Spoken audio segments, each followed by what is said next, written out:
And look, once you've cycled from the lowest to the highest point of the entire Australian mainland and made a documentary about it and written a book and dodged death at least once, and then back that up with a cross-desert adventure and an international mountain adventure and been a model of your own motto of the dignity of risk and how people with disability should not be denied that. By denying people with disabilities the opportunity to take risks, society is, in effect, denying them the chance to do the best they can, to be the best they can. Once you've ticked all that off, where do you go from there?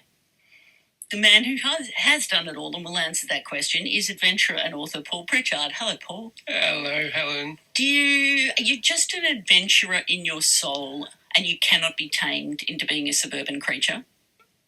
I must be, because I'm not happy unless I've got something to prepare for and a real adventure, yeah. Yeah. A challenge. There was a study on that, wasn't there? Some years ago, an academic released a paper on, that I read an article of about how the planning of a holiday is as psychologically rewarding as a holiday itself. Yeah. Which makes a lot of sense. Mm. So what's your plan you're working on at the moment?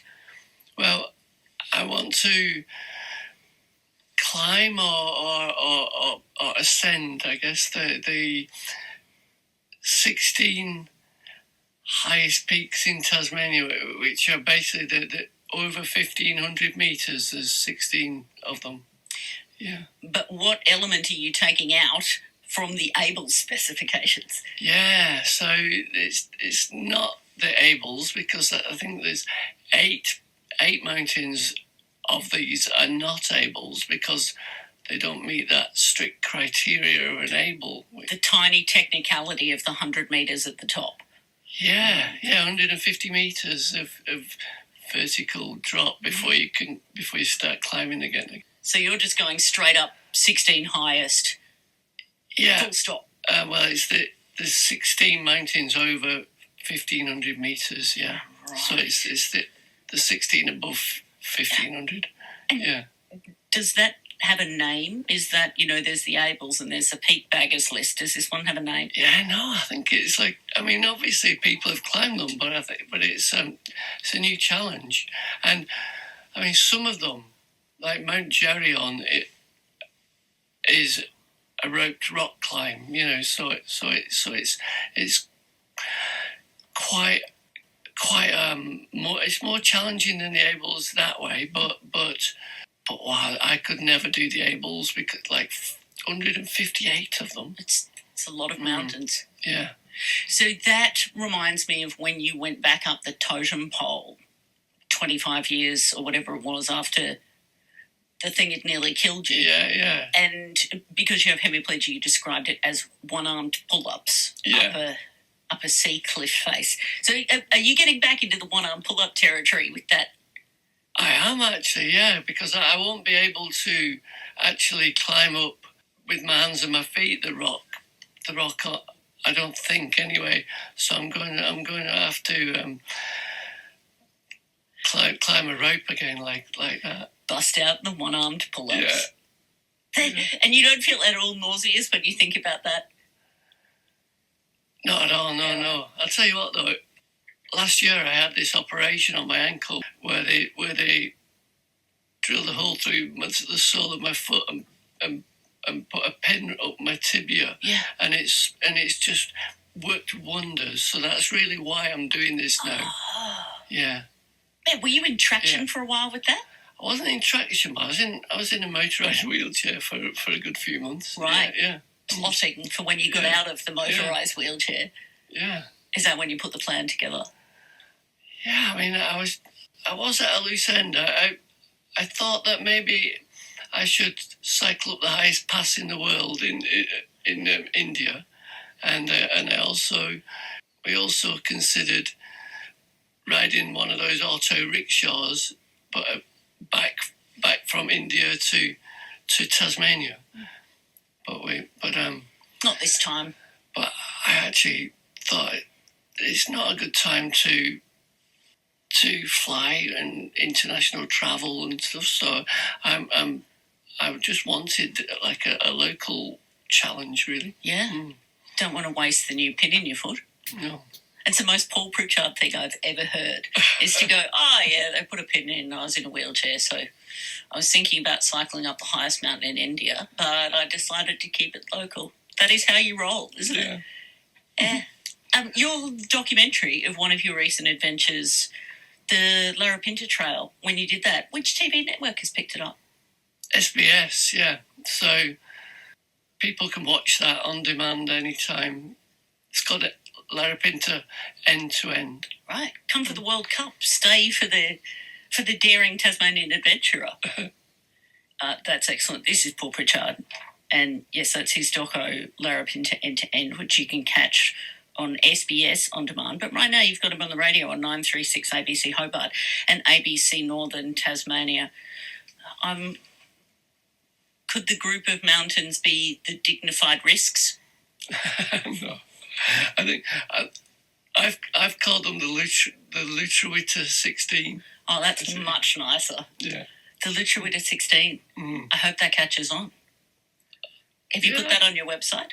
Not yet, but I think it's a worthy challenge, I think. It is. It makes, with all due respect to the Abel's creator, it kind of makes more sense than the Abel's because it's just the 16 biggest ones. Yeah. You know, without the technicalities. So, who's coming with you on this one, and is a film crew involved? Well, Matt Newton, who filmed Doing It Scared, which we were just talking. You introduced us 10 years ago. Can't believe that was 10 years. At the State Cinema, didn't you? And but he's coming along on some of them because I've not really said that it's going to be a year of it's a year of expeditioning, really. So I'm just going to do it piecemeal. So the next one is on the 30th of July. Yeah, for anybody who thought, oh, it's over a year, he'll wait till summer. No, you've already done one. Where have you been? Yeah, I went to Ben Lomond and did Legs Tor and Giblin Peak in June. Yeah, it was 70 kilometre an hour winds and 10 metres of visibility. Was Matt Newton there with his camera for that one? He wasn't actually. He was sensibly in the Whitsundays. That's how other people's minds work, Paul. It's winter. Where will I go? Oh, I know. Yeah. Yes. Okay. So next one, your next winter outing. Yeah. Which one's that going to be? That's back on Ben Lomond, and it's going to be Hamilton Crags and Stonjek Lookout. Yeah. I haven't done any of the Ben Lomond walks. It's amazing up there. Yeah. It is amazing up there. Yeah. But I'm tired of I've done quite a lot now of films focusing on my disability, and I didn't want to do that with this one. It just seemed like ramming it down people's throats a bit, and so me and Matt decided that we wanted to focus on community, and so kind of I'm going to have my family or my physios or some university students and some of my sponsors. They're all coming. So yeah. Nice. Yeah. So when you say your family, which members of? My son and my daughter, and my partner. Yeah. Great. Yeah. I love that your kids are. Yeah. And they've got with the program. You know, they've inherited the right gene. Yeah, kind of. To not just meet you in the Whitsundays when you're done. And are you writing again now? I am. I'm writing. This is really fascinating, actually. my friend John Mittendorf, he died in 2024, and I asked his wife whether I could take over his book that he was writing at the time, and this book is about this obscure mountain range in Pakistan.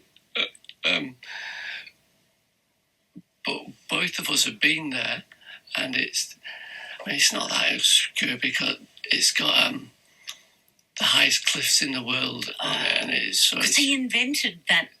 Yeah, and he's the inventor of the portaledge. Portaledge, that's the word I was looking for. Juicy? Yeah. Is that what they Juicy? Yeah. Juicy Mittendorf. I had him on the radio. Yeah. So I'm deep in that at the moment. Yeah, and it's hard because that's real historical research that I'm trying to do, and I've just been writing memoirs which kind of are a bit whimsical, No, they're philosophical and lovely. Your writing is beautiful. But yes, I don't know why he wasn't writing a philosophical memoir. John Mittendorf. Yeah, he was very analytical, John. Yeah, engineer's brain. Okay. Well, I look forward to reading your foray into non-fiction then, or I don't know, what do you call that?